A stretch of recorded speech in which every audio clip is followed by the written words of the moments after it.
Hi everyone. I'm making this video to announce something very special. I've set up a live stream with a chat on my personal website. I also have a forum that I hope to use as a social space there for people who enjoy interacting with me. Now I will and truly have everything I want to do online hosted on my own private server. And why is this such an exciting announcement?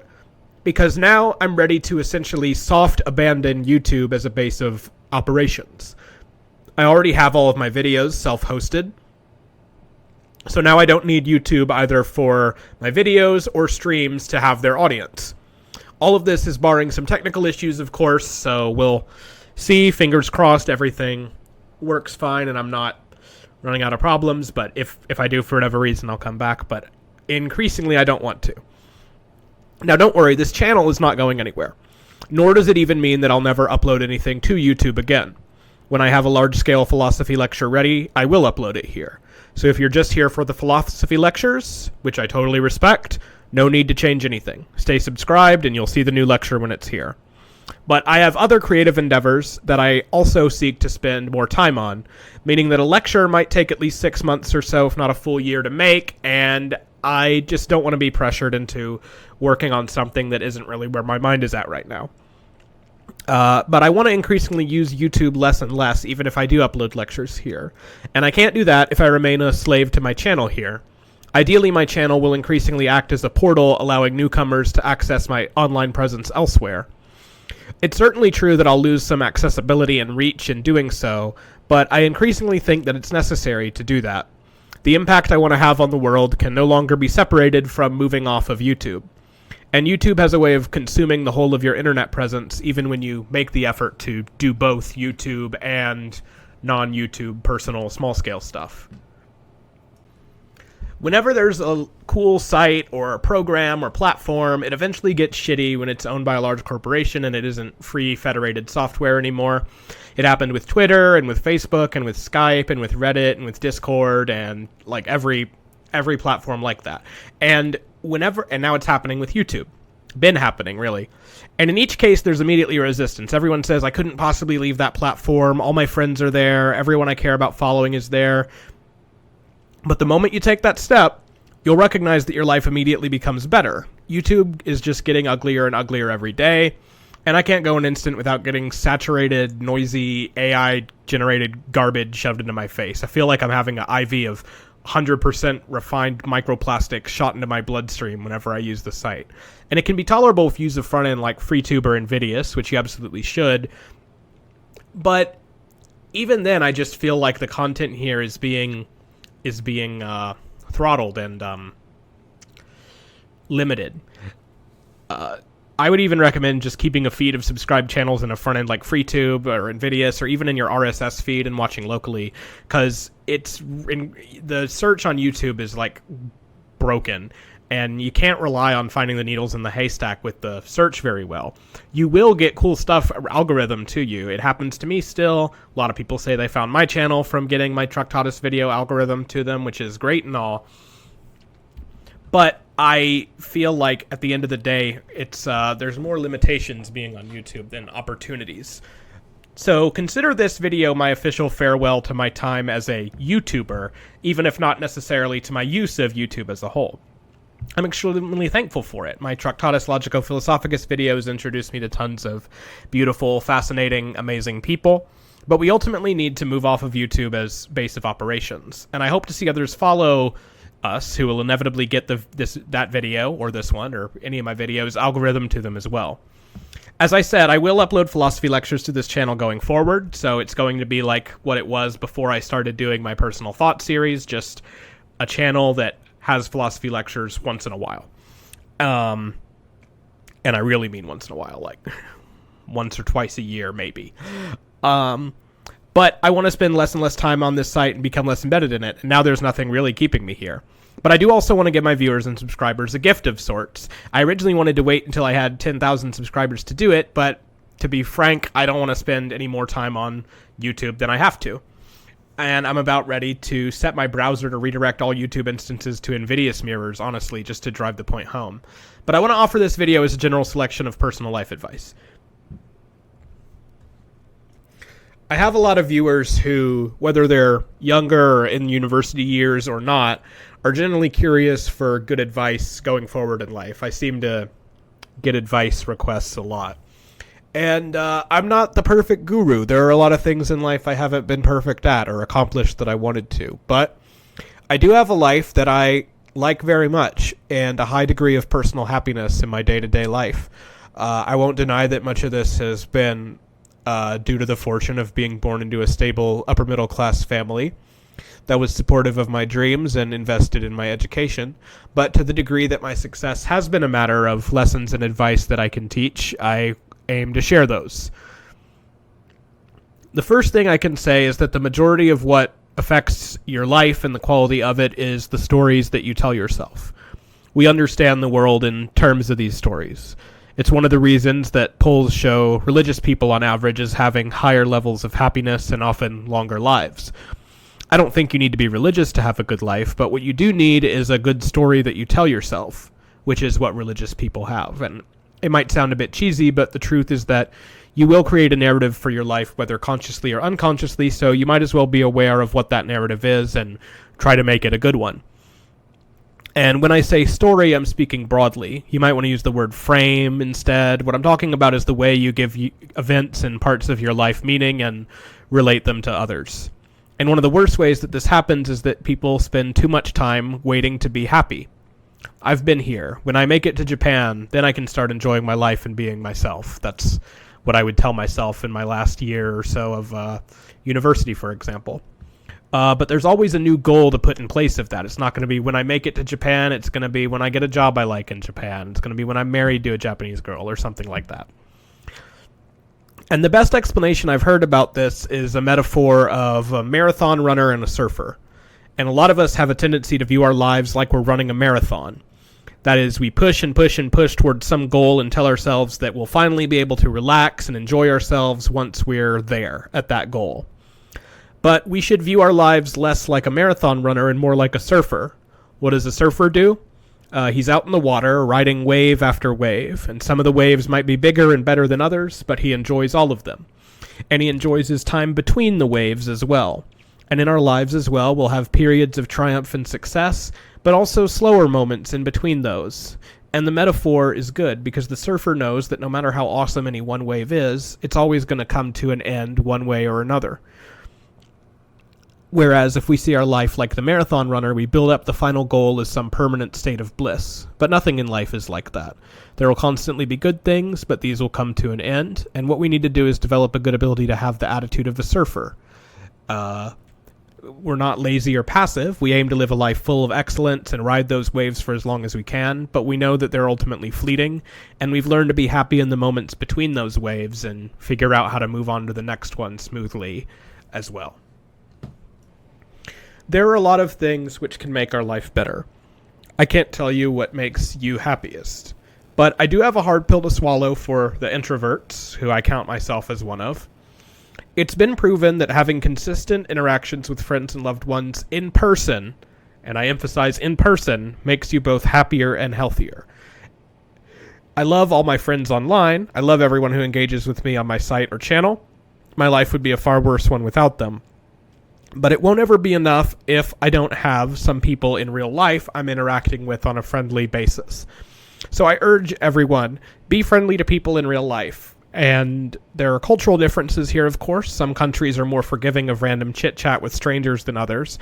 But you need to take advantage of whatever ability you have to do it. In Japan, for example, it's not like you stop on the street and talk to people, but every time you go into a konbini or a restaurant, they go, "Irashaimase," and it's very formal, but it's still nice. It works on your brain to make things nicer for you. So if you have a possibility to do that, even if it's just smiling at the worker at the cash register and saying hello if that's appropriate, it's good for you to do those little things. Doesn't matter if you feel like it's fake or forced. Sometimes I do it and it feels kind of like, I don't know, fake or whatever, but it's neurologically good for you to do it. I know my dad's an example of one of those guys who always, whenever he talks to the waiter at the restaurant, he's like, I don't know, cracking a few jokes and being friendly, just kind of that bullshit, like, oh yeah, it's a good restaurant here. It looks like you're in a good location. And, I always see that and it feels a little cheesy to me, but I know that he's, I think that's the kind of thing that makes him a much happier person. So have internet friends, by all means. Have me as an internet friend. It doesn't mean you even can't feel a deeper connection to your internet friends in many ways than people in your real life, as I sometimes do. But there is a gap over the internet that's hard to overcome, and you need to make up for it in one way or another. Speaking of that, I can give some advice for those of us who have had social anxiety or self-esteem issues. These are two issues which I experienced a lot early on in life, but have managed to make an extraordinary amount of progress on. And really the closest thing to a silver bullet I have for all this is to practice meditating. I'll talk a bit more about what I mean by meditating, how to do it, and what the benefits are shortly, but let me start with some more practical and pointed advice about these things. If you're bad at talking to people, I have a recommendation which might seem scary, but actually can be quite OP. Try live streaming. I think I legitimately got much better at talking to people after using streaming as a practice, because even if you're talking about something you know or care about, like gaming, you're just practicing talking more freely and more openly and more confidently, and you can apply that skill to talking to someone, whatever they're interested in. Just don't neglect your real-life interactions with people in order to stream every free moment you have. I've made that mistake before. I also have a recommendation for something to try with friends. Play old point-and-click adventure games together. I don't know. I've been playing them with my friends, and I think they're much better to play with friends, and you'll probably be tempted to look up answers online if you're playing alone. You both have to have never played the game for it to be entertaining, and you have to do it privately without streaming, but it's a really good way to enjoy gaming that's inherently social and gets a lot of good conversation and problem solving together. Of course, there are other good games to play online, and I'd eventually like to host some for fans of mine, but this is an underrated method if you want to make friends on a smaller basis, and it's very good to do in real life, since you can be extra certain that no one's looking anything up. So, I don't know, if you meet someone nerdy, I think it's a really good way to make friends. Social anxiety, though, is a difficult issue. As a kid, I used to fear social events, somehow thinking that I'd do something stupid and everyone would hate me and wish I was dead, and that same negative spiral that everyone with social anxiety has ever had. But my mom always said the same thing to me, which is a funny piece of advice, but actually is what everyone with social anxiety desperately needs to hear, which is you're not that important in a good way. Because really, most people are extremely self-absorbed in their daily affairs. Hell, let's say the worst happens. Maybe you make someone inconvenienced by, I don't know, taking too long in line. 99.9% of people are going to forget that happened 5 seconds later and adjust immediately. So it helps to remember how insignificant you are in the grand scheme of things sometimes, but that might seem to contradict some later advice I have about how you should believe that you have the power to change history and be a significant positive force in the world, which is also true, but most of the stuff you feel anxious over isn't going to bring that kind of change. Have you ever been afraid to share your opinion or reveal something about yourself? I've been there, but there are a few pieces of advice I have, and one of them is best summarized in a tanka written by His Majesty Emperor Meiji. So it was on a fortune I received at Meiji Jingu in Tokyo, the imperial shrine that rests and enshrines Emperor Meiji. And I attach a sense of meaning to it because I got it. I've often felt afraid to share my opinions or be too honest outside the norm, weird, or so on. And I care a lot about living harmoniously with others and not making myself bothersome. But I also very strongly want to see the world change in certain ways and know that the best opportunity I as an average citizen have to do that is to advocate for those things I truly believe in, even when they might seem strange or offensive to those around me. And the tanka reads as follows: Muragimono, kokoro ni toite, hajizaraba, yo no hitogoto wa ika ni aritomo. The translation on my fortune renders it in the following way: if we are guided by these human hearts of ours and feel no shame, then others in the world may speak of what they will. Here we had the strongest symbol of Japaneseness itself, His Majesty the Emperor, expressing something that we all know is true. If we're truly guided by our sense of righteousness, we should follow that instead of the dictates of the crowd. Everyone knows this to be true, even in a society like Japan, which emphasizes conformity so much in daily life. So I urge others to take that advice. We are surrounded by emperors wearing no clothes a lot of the time, and half the time you'll be surprised how many people will follow what you say and be relieved that someone finally had the balls to say it. And that's hard to remember when the society you want to fit in is one like Japan, like I did, because I felt like social harmony is so important there and not standing out. But I think it's just you have to stand out. You have to be original. It just has to be in a way that's loving and guided by good intentions. And because of that, I think it's equally important to express yourself well. I've always been sympathetic to those of us who can't express ourselves well, but might have important insights. I don't know how to, it sounds kind of conceited, but I don't know how to say it other than that I'm a pretty good writer. I'm above average at expressing myself through essays and the like. But I often feel like I get an easy pass on expressing controversial positions just because I become very good at using language to dampen the impact of what my disagreements and criticisms are. But having deep insights and learning to cloak them in socially acceptable language are two distinct skills, and I feel very strongly for those who have the first but not the second. Why? Because I truly believe that the vast majority of the reason people get offended or mad at what we say isn't the content of the speech, but our ability to put it in a nice package. So I would say that being able to have good rhetoric about that sort of thing is important. And this doesn't just apply to putting forward a hot take about like politics or so on. Let's say you want to share a hobby of yours that might be a bit nerdy or weird and you feel self-conscious about it. Well, first of all, please know your audience. I'm not telling you that if you're on a first date with some girl you met at a church group, you probably shouldn't say that oh yeah, I like coming on anime figures or something like that. But all too often, I see guys try to share what they're into and say something like, okay, I know it's weird and please don't make fun of me for it, but I kind of sometimes like watching anime. I'm not one of those weird guys though. And all I can say is that when you act like your hobby is embarrassing, you convey the feeling that it should be embarrassing to the person you're talking to. Whereas you could just say something like, yeah, I like watching anime. I've been watching Ranma Half recently. It's really funny and cute, though I think that the creators, Maison Ikoku, had a stronger kind of emotional core. And then they just see you as a normal guy. I really do believe that how you talk about these things goes a long way towards how stigmatized they are and how the people around you will react. Sometimes if something isn't normal, you'd be surprised at how far you get if you just act like it's already normal. Half the time you can fool the normies into thinking that it is, basically. And I can speak from experience here. When I made my Tractatus Logico-Philosophicus video and it started blowing up, I expected a lot of serious philosophy students to be outraged or confused or make fun of me for tying it to a visual novel and having an anime character or avatar in it. I've gotten, I think, 1-2 comments like that in the entire time the video's been up. Broadly, no one gives a fuck. And I think a lot of it came down to how I opened the video. I just said it. I learned about this philosophical text by playing Japanese porn games, so deal with it. I'm not defending myself or picking a fight. I'm just putting it out there. You ready to learn philosophy now? Imagine if I started that video by being like, okay guys, I know this is weird, but hear me out here. I know some of you might not like visual novels, but I would have drawn way more attention to it and perpetuated the idea that visual novels are stupid or shameful or whatever.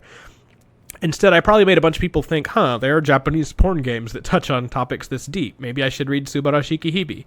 And that's precisely what happened. And if you've read Subahibi, you know that it has some pretty crazy content. It's a pretty transgressive game with some pretty politically incorrect moments. And you know how many people have sent me hate mail calling me a freak or a creep for liking that game? 0.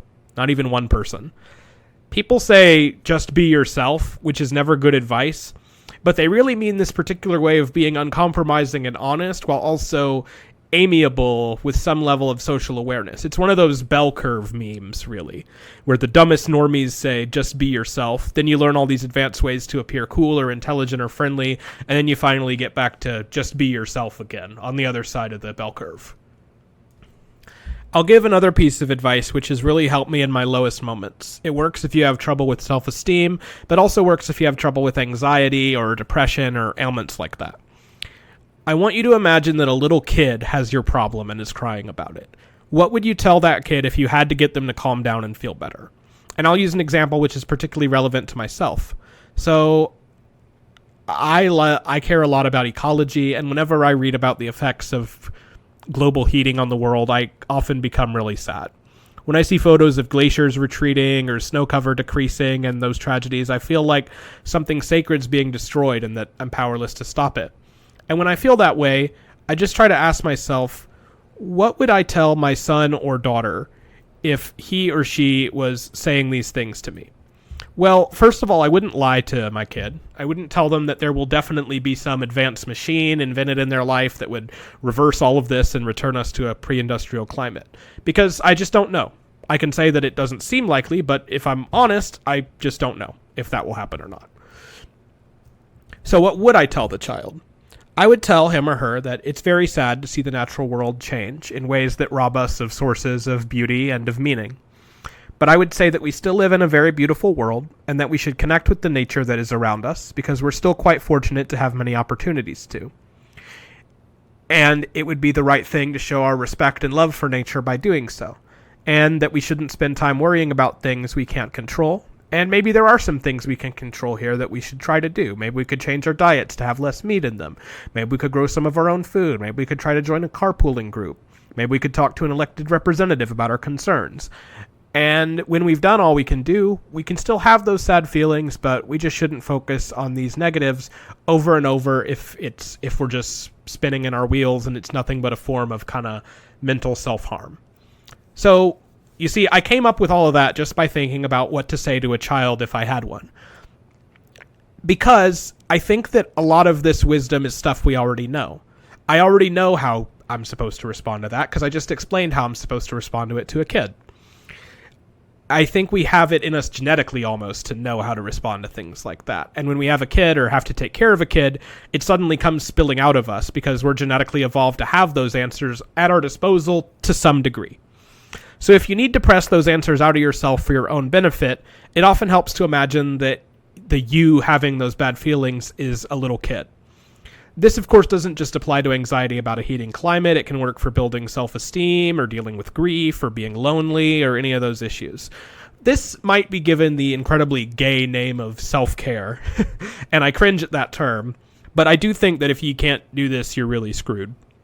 Because as I said, most of your life revolves around what you tell yourself. And you have to be able to tell yourself some nurturing things. A lot of us feel conflicted about this and somehow feel like it's conceited to do so. Like we should try to, like it's self-centered. But remember my advice. You want to make yourself have good self-esteem without being selfish or narcissistic? Think of how you'd raise a child to be that way. Because you probably have that knowledge somewhere in your DNA and can access it when you imagine yourself in the do or die mode of raising a child. And it genuinely is a social good to do this to yourself. We often, we have an ideal of martyrdom, I think in the West especially, but martyrs burn out really quickly. And, if I think about it, when you're on the plane and the mask comes down, you got to put it on yourself before you can help the person next to you. One of my favorite wisdom teachers, Ilarion Merkuliev, he's a guy from Alaska. He said that the Unangan people of Alaska have a saying that loving yourself is the least selfish thing you can possibly do. And I do think that's true, even though it's a hard pill to swallow. They said it at the end of Evangelion, though, so remember that. Now I want to talk a little more particularly about my experience with meditation and how meditating and mindfulness has played a role in my mental health journey. So it's no secret that there's what's been called a McMindfulness industry today, and that this term, mindfulness, gets thrown around to refer to some really unhelpful states of mind.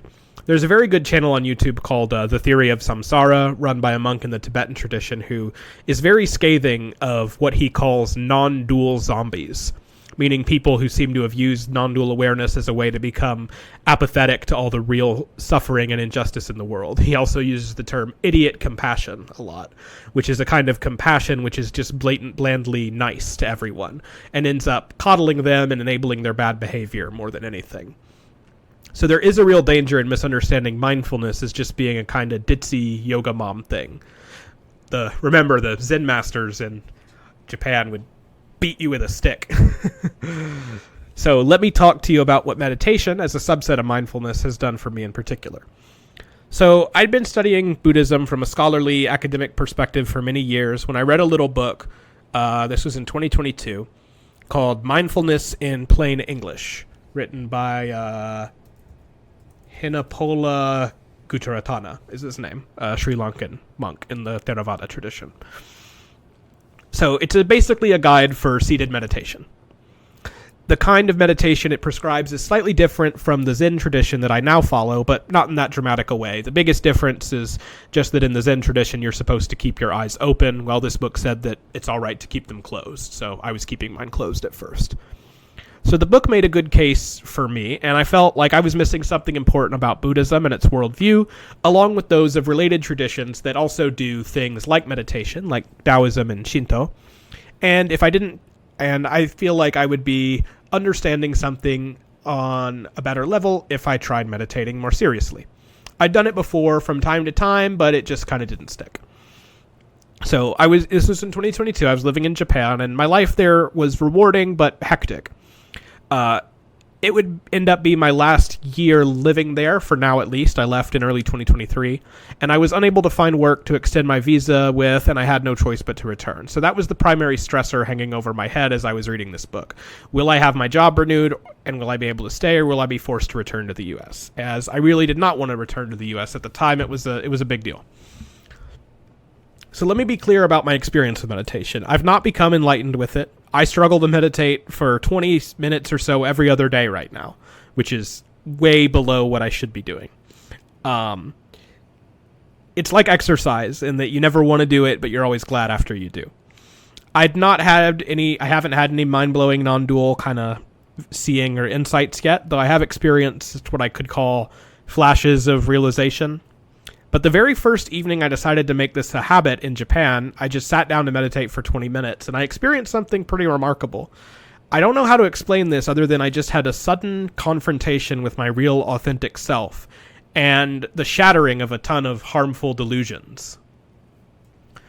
I'll put it into perspective a little. So I was living in Japan and loving my time there, but also feeling alienated and alone in some important ways. I felt as though I was finally in a place which had similar values to me in many ways, and so I felt that something very important to my happiness and fulfillment would be lost if I had to move back to the US. At the same time, I was full of a kind of constant sense of, I don't know if you want to call it imposter syndrome, but I felt a constant need to prove that I was one of the good gaijin, in the hope that I could make friends and family there. I wanted to have no personal opinions or values that contradicted whatever was typically Japanese. So if there was a problem there, I'd always have to try to think and do some mental gymnastics to make it where, no, I actually do agree, or if I don't agree, I'm going to abandon that way of thought. And I figured if I did this for long enough, I'd fit in, and as well as a gaijin possibly could, and hopefully marry a woman and get citizenship, and then be good to go. Only by doing that could I afford to stay in this exclusive club of a country and sustain the belief that I was a good person for being recognized as worth living in Japan.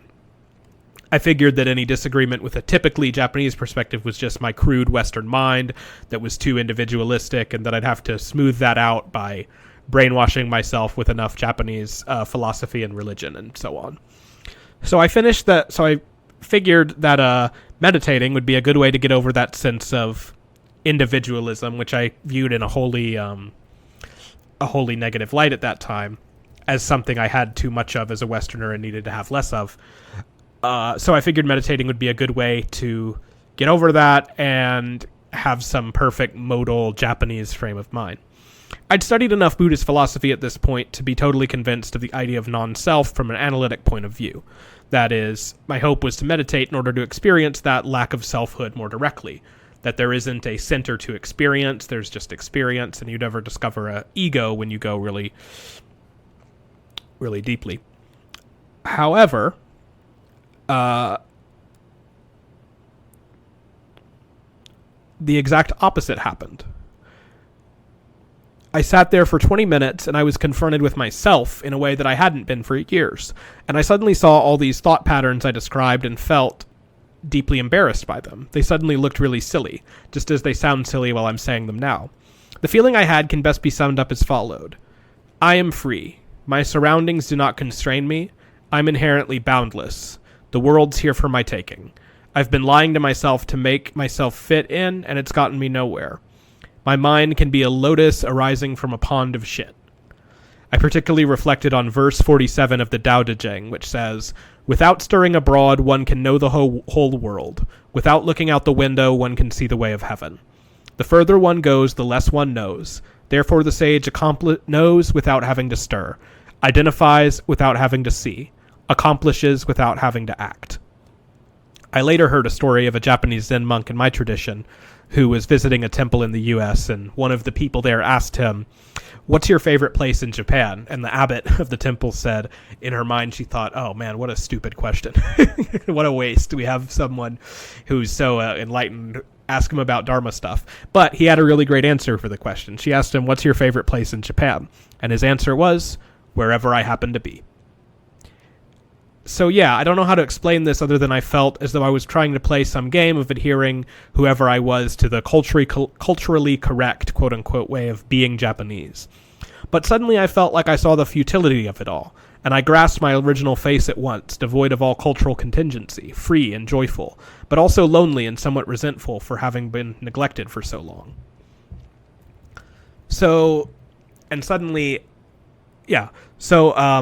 That's the first advantage I felt in meditation. It's true that the ultimate perspective in Buddhism denies the existence of an ego at the center of experience.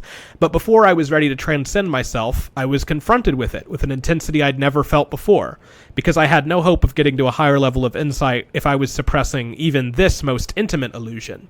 I was not just deluded, but deluded on a higher level. I was suppressing illusions with more and more elaborate illusions. So that's the first thing that meditation offers, a shattering of illusions. And you need to be prepared, because the first ones to shatter will probably not be the ones you even knew you had. And the immediate effect of it was relief. What would happen if I had to move back to the US? I wouldn't lose everything I held valuable, because everything valuable is already a part of who I am, and the forms we use to express it are always transient. I felt my grasping slip away, and a deep sense that I could just be who I was and enjoy myself. I should mention that you might not have anything this extreme happen on your first meditation. In fact, I mostly understand all of that I described happening in retrospect. It didn't feel like much at the time. But I do see that meditation as being the first bit of the thread of my illusory sense of self-worth and value being bound up with the idea of being an ideal gaijin being pulled. I haven't had anything that extreme since, but I do feel the same refreshing sensation when I meditate. Because meditation is a chance to utterly, completely be yourself with no limits. This sounds paradoxical because all you're doing is sitting down, and in a sense you have a lot of restraints. You can't move, you can't speak, and so on, but your mind really is free. Your freedom always exists within a certain kind of restraint. And when you are so restrained like that, you can focus your freedom really carefully. You just exist and can think and do and be anything. And what tends to happen is that after a bit of time sorting through your feelings and thoughts, that real self becomes more and more vague, and you just feel yourself melting into the universe itself. When you become free to feel or think anything, the you drops out, and there's just a succession of experience moving before you like a flickering show of lights. Are you going to be immediately enlightened and wise? No, you'll still be deluded and all too impassioned over stupid shit.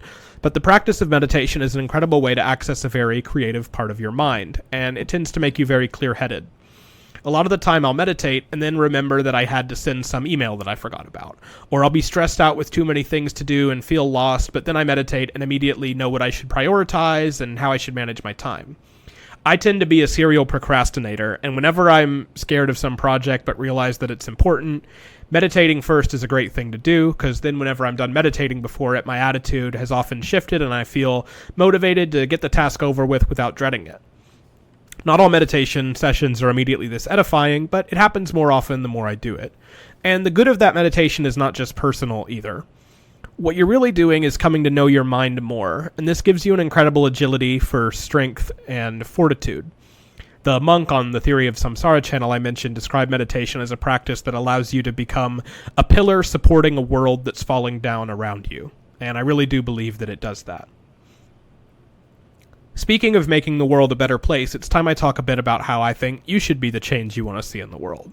And the first thing you need to know is that you can be a great man of history.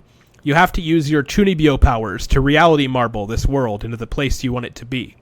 Because those Chuni powers are a blessing, and you should use them for all they're worth. Being a doomer is the ultimate cope, and it's for losers. Anytime anyone tells you to give up because you can't make a difference in the world, they're just trying to justify their own laziness, and I really hate that. But I do think that it's easy to set yourself up for disappointment and burnout if you don't have the proper attitude. The general term for trying to make the world a better place is activism, and this term often has negative associations because we think of activists as being joyless and tightwads. But we're all activists every second of our life because we all try to optimize the world we live in for our own betterment. Of course, you have to be able to take a break. The idea of escapism gets used as a pejorative in the West a lot, and I think that's unfortunate, because meditation is the original escapism. And I think the reason today's world is going so insane is precisely that escapism has become so hard, since all our major social media platforms are shoving incendiary and depressing news down our throats every minute of every day. So I really do consider escapism to be a social good on some level, as long as it doesn't consume all your life. And it's all the better if you can do it with others in real life. That might look like something as simple as hosting a video game night with your friends.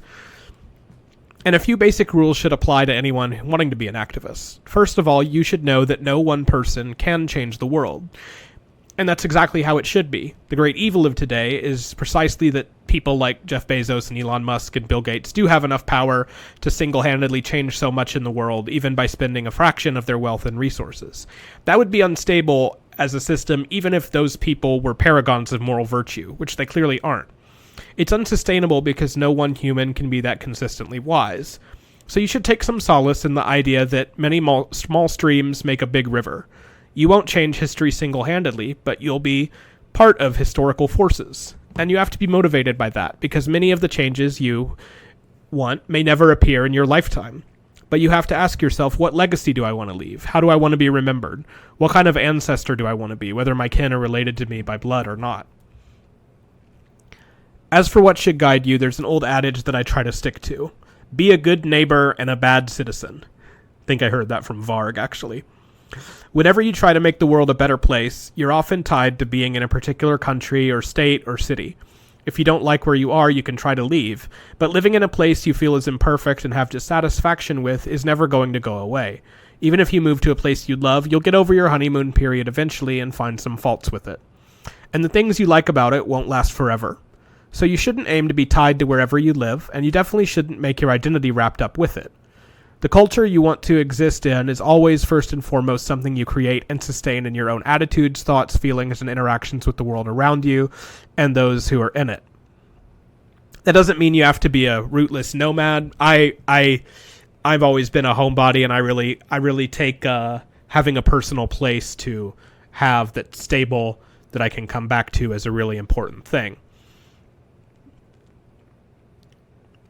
But you have to grasp that change wherever you are. The sad news is that sometimes the world does just change too slowly. There's an old quote I remember Eliezer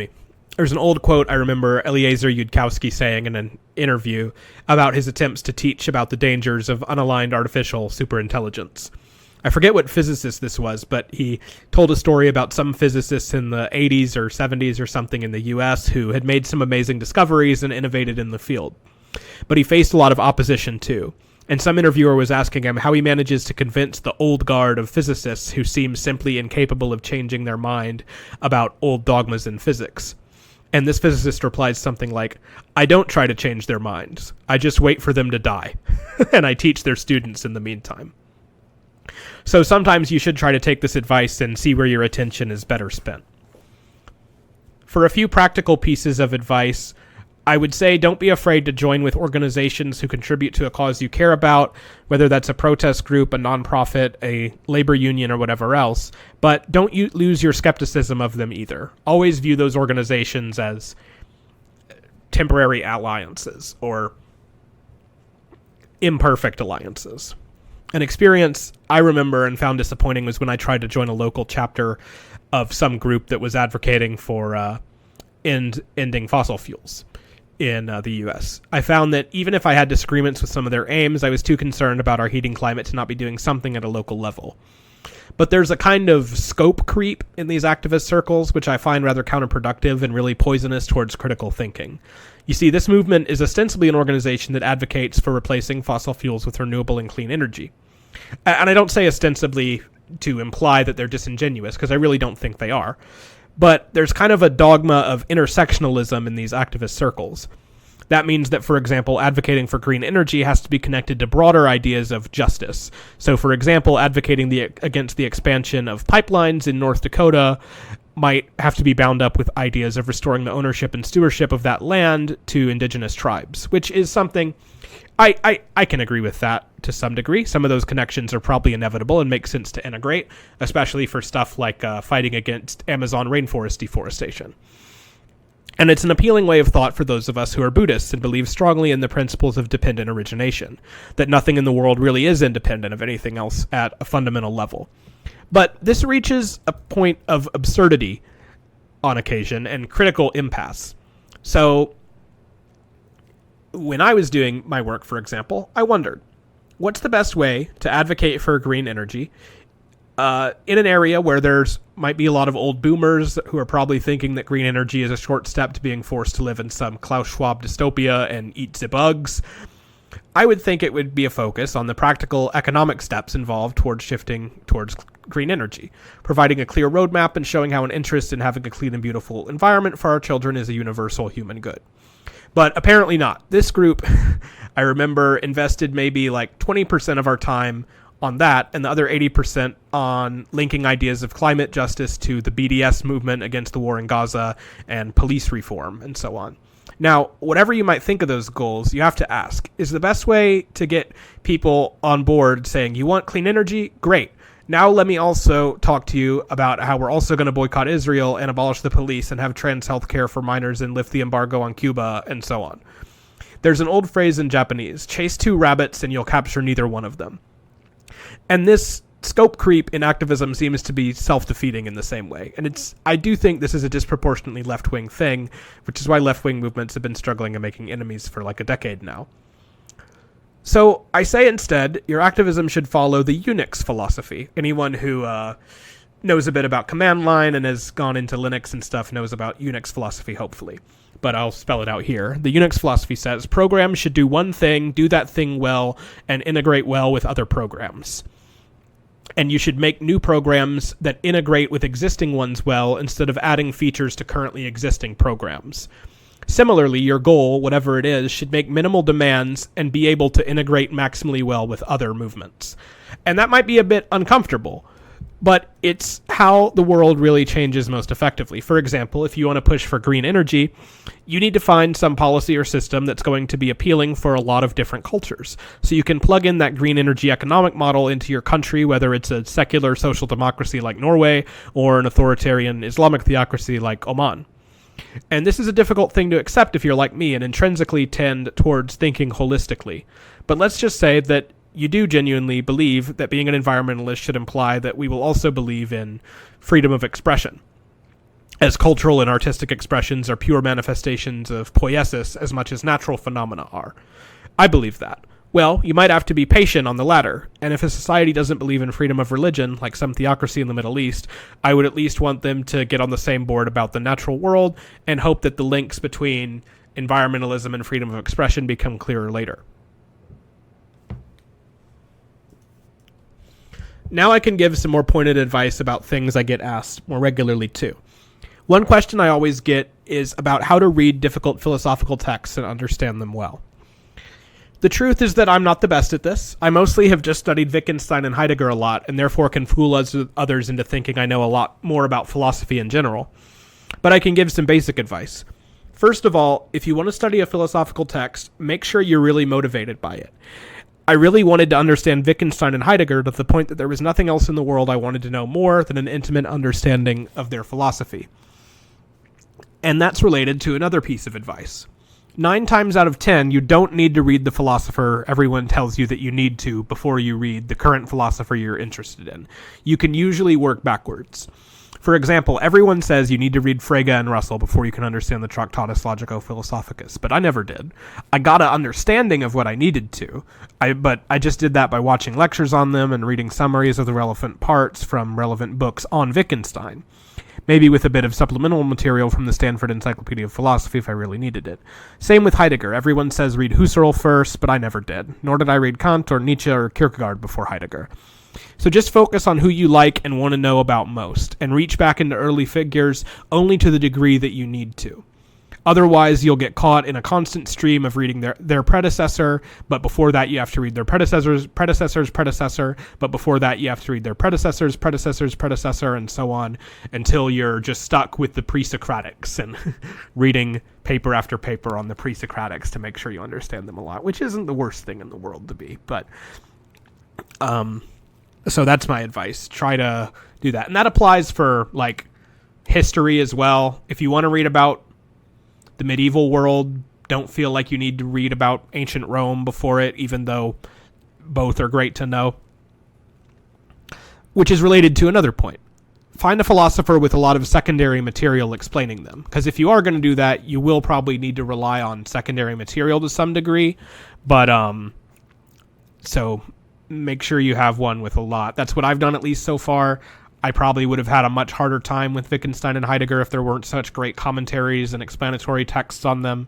It's one reason I'm not going to promise what the next lecture will be, but I want to eventually work on Alfred North Whitehead's Process and Reality, as well as stuff about the Kyoto School, and that's harder because there's less material available about them.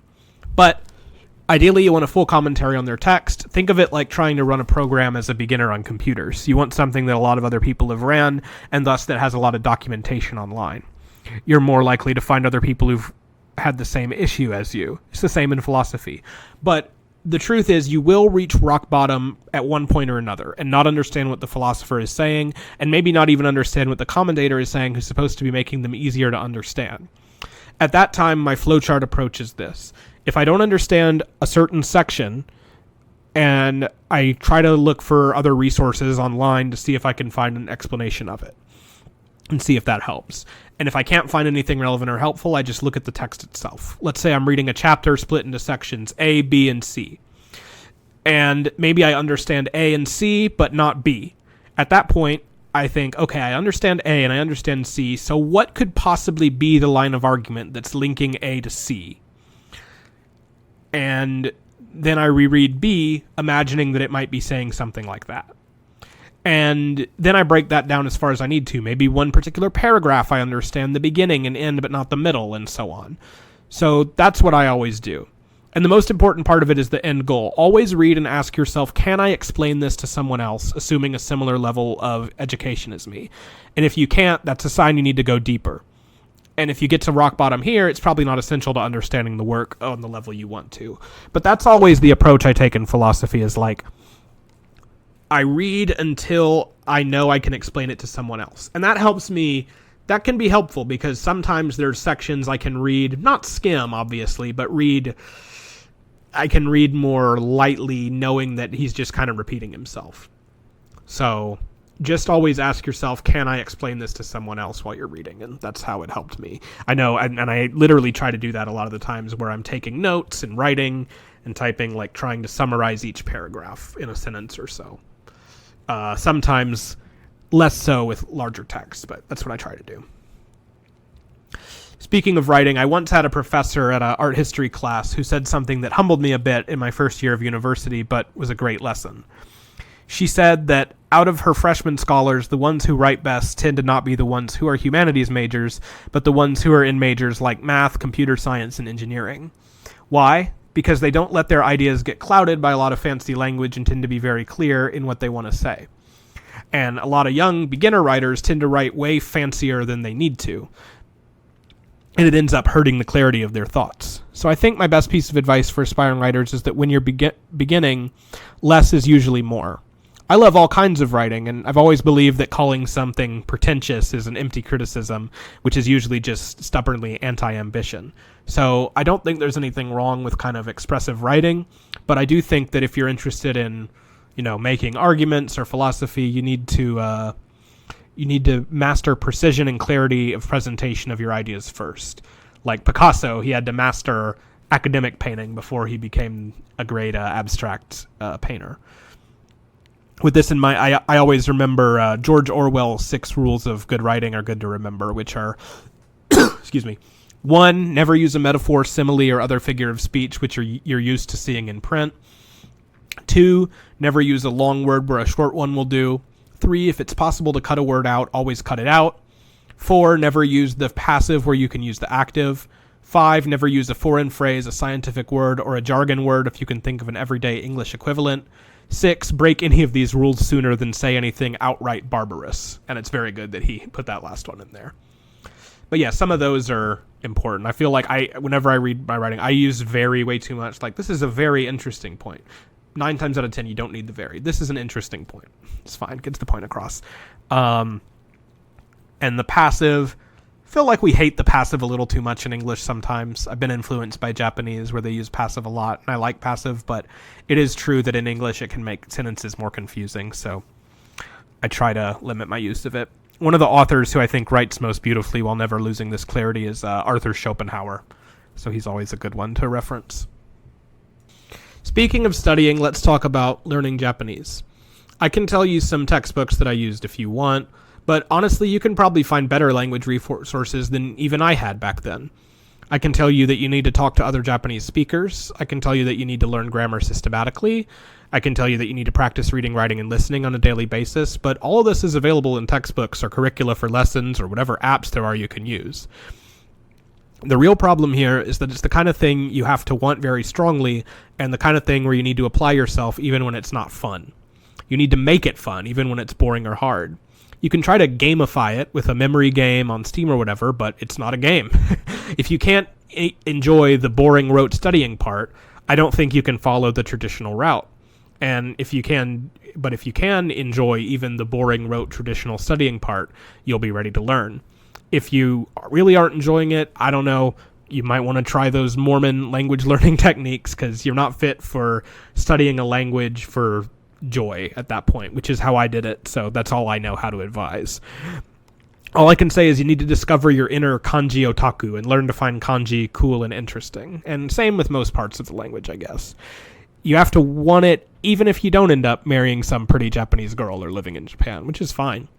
And it does really help to start young, so the younger you are, the more time you should spend studying Japanese. Your brain is stickier and better able to memorize, and you have more of an opportunity to live in Japan while you're younger and actually put it to use, which is extra motivating.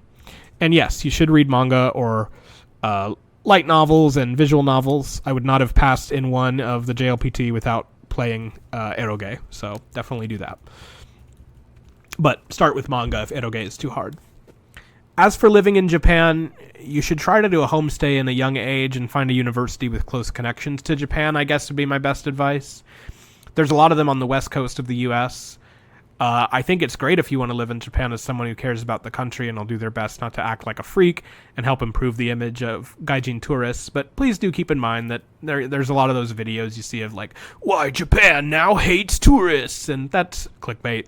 It's true that Japanese are maybe a bit less blindly accepting of tourists than they used to be, but you won't be treated poorly, and not everyone over there will look at you and hate you, so don't be worried about that. For every guy who does a stupid TikTok dance in the subway, there's like 50 plus who are perfectly well behaved. And it's not like Japanese don't understand that. So if you follow advice from my Shinto video, you're probably ahead of like 90% of tourists. So don't let that keep you. But if you do actually want to live in Japan long term, I've lived in Japan for 6 years, which means that there are others who still know the country far better than me and are definitely my senpais in regard to this. But I can give some advice. And my first question is, why do you want to live in Japan? And is it something that you could substitute by living in the U.S. or your home country? Could you live in a part of the U.S. with a lot of Japanese and meet and talk with them regularly? Or play a lot of untranslated games? Or marry a Japanese girl? If you can replicate it, or even replicate 90% of it, I would recommend doing that instead of moving to Japan. And I don't say that as someone trying to gatekeep Japan and discourage anyone from following my lead so that I can stay looking special or unique. I say it as the most honest advice I can give to make your life easier and to make my life easier, because I go back and forth with the idea of living back there, but there's a lot of ways that my life is better in the U.S. I'm closer to friends, and I get a lot of the... When I look at what my daily life consisted of in Japan, maybe 90% of it I can get here too. I can play the same games. I can speak and read in Japanese with people and with games and so on. So, but maybe what you need genuinely could only happen in Japan. That was the case for me, for a while at least. If so, I wish you all the best. But I can say some things that I don't think I noticed about Japan until I'd lived there for several years, and I think would have been helpful to come to terms with earlier on. So one of the most accurate things I heard about living in Japan was something I heard before I ever lived there, but thought about a lot while I did. And it's someone who said the most surprising thing about living in Japan is that it's just not all that weird. Living in Japan is a lot like living in Oklahoma. And for anyone who isn't an American, that's a state in the middle of the U.S., which is fairly conservative and where you could say things just move a lot slower. It's the apex of what we call flyover country, the parts of the country that most people fly over instead of visiting. And it really is sort of like that when you live in Japan for a while and start to understand the rhythms of the country. So yes, it's not all that weird most of the time. You don't have deep philosophical discussions at work, and most people are into things like sports and food and the kind of stuff that normies at your work look at on their phones.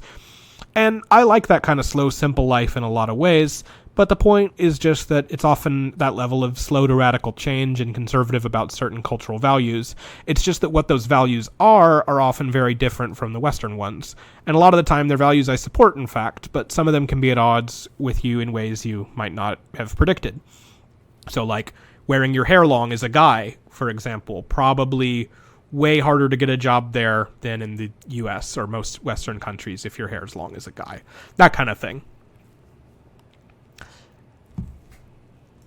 One thing that is also pretty kind of a shock and a little loneliness-inducing about Japan is this is a generational thing and could be different depending on where you are. Maybe it's different in Tokyo, but it's really not a country where people spend a lot of time at each other's houses. So when you're dating or when you're making friends, you're going to be out at a cafe or at a karaoke or something like that. And it's really seen as like, you have to be like almost ready to marry before you can come to the house.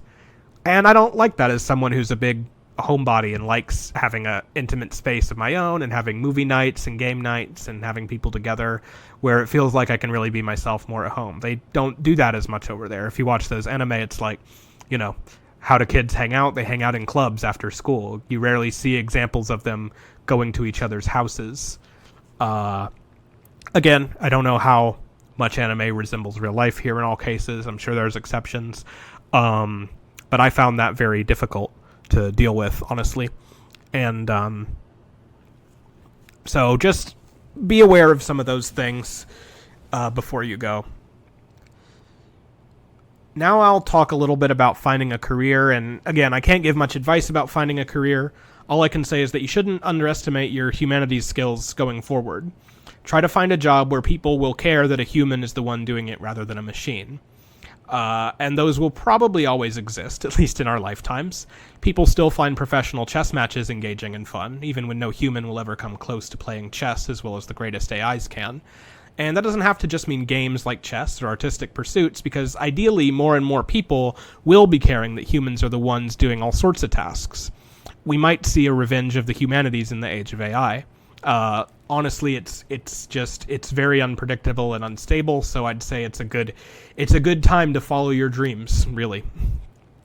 Because a lot of the traditional job market is being changed in difficult ways. But I do think it's also in part on us as humanities majors to not look at people in technology as our enemies. I feel like there's been this is a US thing, but maybe kind of a cultural thing. I feel like when I was a kid, there was always a big rival between like people in the STEM fields and humanities people, where STEM fields would look down on us for not doing anything real, or like doing gay art shit or useless stuff that doesn't make money or so on. And I feel like it got supercharged a lot with identity politics, where it's like, here the people in the humanities are the ones censoring all the games, and they're all SJWs and that kind of stuff. So, and I feel like that's almost got, like, that still gets supercharged in a way where, like, a lot of weird technophiles, like, not just like AI art, but are like almost kind of like, fuck you, see, we're gonna take your jobs, artists, kind of cheering on AI art. And I don't like that, but I think part of that is on us as humanities majors to not keep repeating that cycle. And there are going to be a lot of people in the technology field who are going to be displaced and are going to be jobless like we were. And we have to be sympathetic.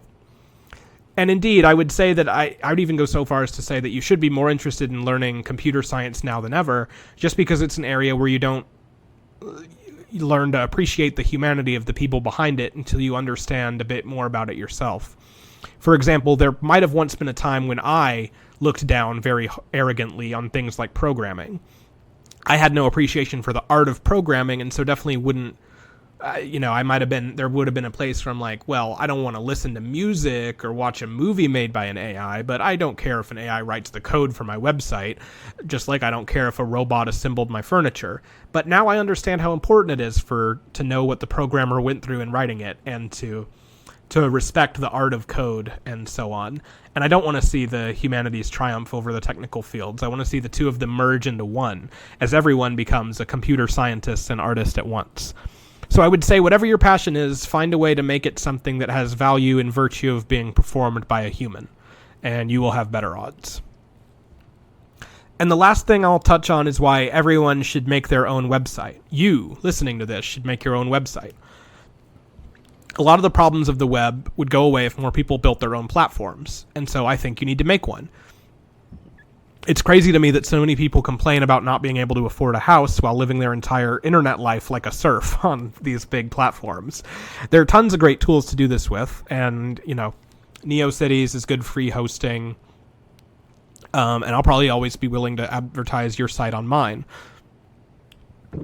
One of the things everyone says, and it's the reason I waited so long to make a site, is they'll be like, I don't have anything original to do. I don't have anything original to share. And that's totally not a reason not to make a website. It's fine if you don't have anything original to share. Even if you're just repeating information, the mere fact that you're repeating and sharing it is a good for the whole internet, because it helps us be less dependent on centralized sites like Wikipedia or YouTube or fandom wikis or whatever else in the quest for information. And even just if you're just a person who likes sharing stuff, share what you find interesting, because not teachers don't come up with stuff 90% of the time. 90% of the time they're sharing other stuff and passing on information, and they make people's lives great because of it. It's even to the point where I heard an interesting idea in some article saying, are we past peak idea production? Saying the idea, we're probably past the peak of producing new ideas as a species. We're going to run out of ideas at some point. So when that happens, are we going to just stop thinking? No, we're going to start.